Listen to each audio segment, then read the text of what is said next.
In today's video, I'm going to teach you how to customize layout in Notion Gallery View.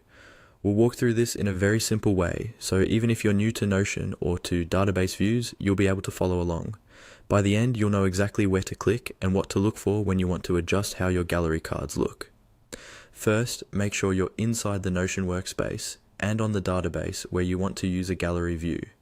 If you don't already have a gallery view, you can create one from the view options at the top left of your database by choosing gallery as the view type.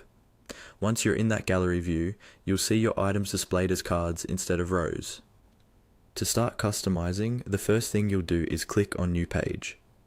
You'll usually find this button at the top of your gallery, or as an empty card with a plus sign. Clicking New Page creates a new entry in your database and opens up the page editor for that card. Even though this step sounds basic, it's helpful because it gives you a fresh card to see how your layout changes will look in real time. You can give this new page a simple title so you can recognize it later.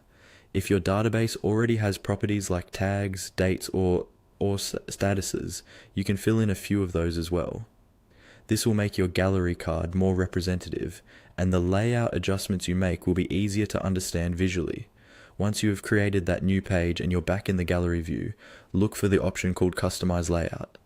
In Notion's gallery view, this is typically found near the top right of the view, often inside the Layout or View Options menu. Go ahead and click on Customize Layout. When you click Customize Layout, Notion will open a panel where you can control how each gallery card appears. This is where you choose which properties show up on the card, how big the cards are, and sometimes how the content is arranged. For example, you might decide to show only the title and a tag, or you might include additional properties like dates or a summary. After adjusting the layout settings, take a moment to look back at your gallery. Check your new page card and make sure the fields you expect to see are visible. You can always go back into Customize Layout and tweak things until the gallery view matches the way you want to work.